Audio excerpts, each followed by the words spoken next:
What's up guys, Nick Rapazzi here and welcome to the Paradise C6 YouTube channel. So today we're going to finally get to working on the Corvette again. I haven't driven it since I put the new wheels and tires on because the back brakes are pretty much shot. After I got the whole wide body on, I didn't really get a chance to drive it or anything like that. I gave it to my brother for a week and he called me up and told me that the brakes were squealing, and I was thinking that it was just because there's like race pads from EBC in the front, that I thought it was that. But then when I got it back and I actually heard it, it was the back actually grinding. I didn't expect them to go as fast because the fronts usually wear about twice as fast as rears, but nonetheless they're bad. So we're gonna get these changed. I have to clean up the rust on here, so we're gonna get that cleaned up. But I already loosened this up, got this all jacked up. Let's get both tires off and then I'll show you the brake kit that I got and how to actually do this. All right guys, wheels are off, everything's good to go. You only need 2 sockets to do this. It's a 21 and a 15. 15 actually takes off the caliper, and then the 21 takes off the bracket itself. So let's unbox the EBC brakes here. These are the slotted rear rotors. Left and right, they come in black, but once you drive on it, the black coating comes off the actual rotor right here. And then you put you down so I can open up this box.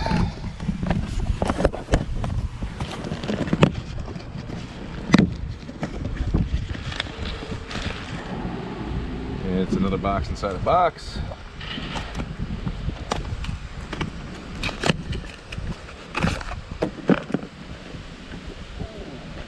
Dropping the grease. Don't forget to put grease on everything and you put back together.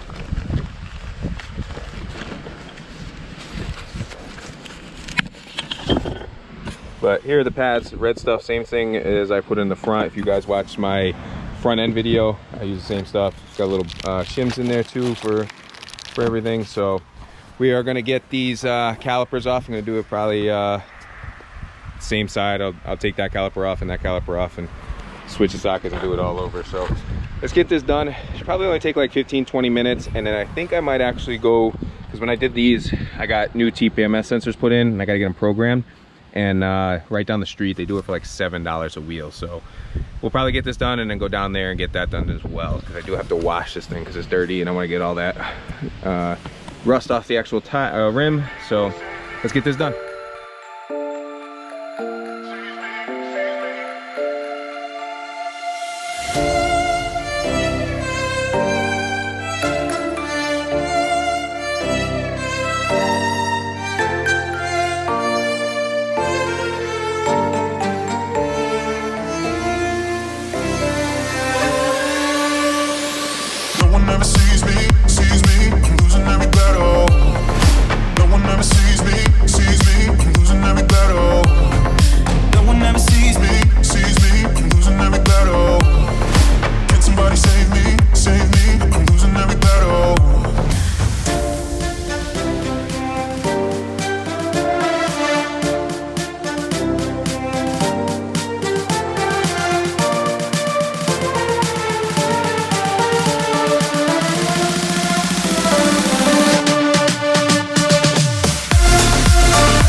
All right guys, as you can see, we got new rotors, new pads. The only thing that I didn't mention that you guys need is something to compress the calipers. You can use a C-clamp if you have a C-clamp, but I got that tool. I bought it a long time ago when I was actually working on cars. And the reason why I thought the brakes weren't as bad as they were is the back pad is what was actually metal on metal, and it was rubbing against here. As you can see, this is all that bad like that.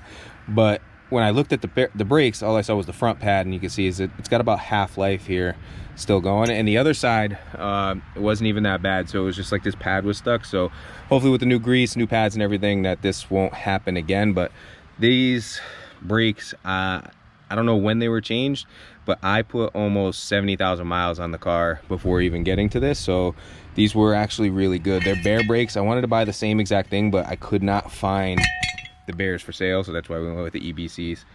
But yeah, let's get the tires on, and then we'll head over to the shop and get the TPMS sensors programmed, and then we'll be done for the day. Super excited to be able to drive this thing again. All right guys, so we're back on the floor. Everything's put back together, torqued down the wheels, and we're gonna go wash this thing now. So I went and grabbed this chemical guy stuff that I bought a while ago. It's like wheel cleaner for like brake dust and all that stuff. It's supposed to be real strong, so I want to get all this like brake dust stuff off so it doesn't fuck up the wheels, and we'll get these TPMS sensors done. So let's go down to the car wash, and then we'll go down to the shop and get these TPMS sensors done.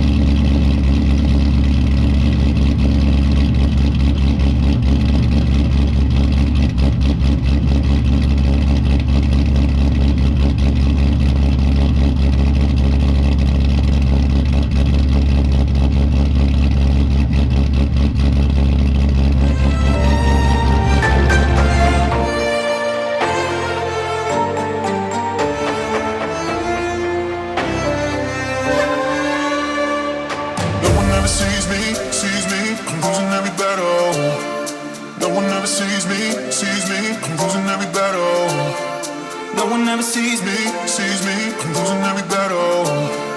Can somebody save me, I'm losing every battle.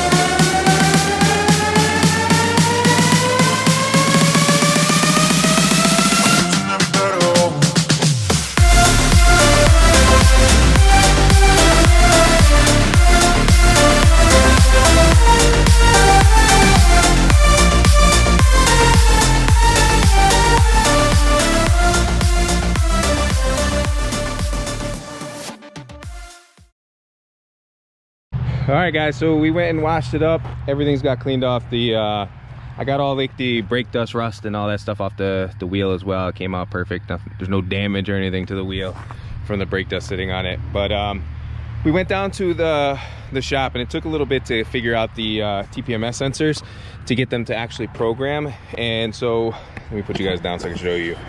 What you have to do is you gotta put the car in accessory mode to begin with, and then you gotta hit the lock and unlock button on the key fob and hold it for roughly about 10 seconds. You'll hear the car actually beep, and then it'll be in program mode. It doesn't actually say anything on the dash. I don't know if it's different for different years, but it doesn't actually tell you it's in learn mode or anything on the dash for the TPMS sensors or anything like that when you're an accessory. But once he went around, he was programming each one, he'd come up to the sensor with the programmer, hold it right to it, and then the horn would sound, and then that means it learned it, and he went around it all four. All tires are in the right spec for tire pressure, and we don't have a TPMS light on anymore. So super excited with everything that's going on. We got brakes, I can actually drive this thing, and we'll get ready to get this painted soon. The biggest thing is we got to get the garage finished, because I want to do this paint job properly and set up a nice paint booth in there and do take all the panels off and just do it right. So this will hopefully be done in the next month. This week I have the radiant floor water heater coming in, and the actual propane tank. So we're gonna do propane just because it's a lot simpler to hook up. I don't have to run any lines from the street, pull any crazy extra permits or anything like that. So we're gonna do a radiant floor, and get all that stuff in, and I'll show you guys how we do all that stuff too. It's a learning experience for me because I've never built anything, any buildings or done anything like that. So I'll be doing the concrete myself, so everything's going to be just me learning as I go, and I'll show you guys as I do it too. So if you have any questions about that, that'll be for something else, but just throw some comments below if you want to know more about the building and how I went about all that kind of stuff. But super excited with this. Yeah, so we'll get back to it. The next video is probably going to be on the Bronco. I've been putting a lot of body panel mounts and stuff on like that, so I'll show you how I did that and how I'm fiberglassing and get everything to fit right so we can get that to paint too. So, but I hope you guys enjoyed this video. If you did, please give it a big thumbs up. Don't forget to subscribe, and I'll talk to y'all later. Peace.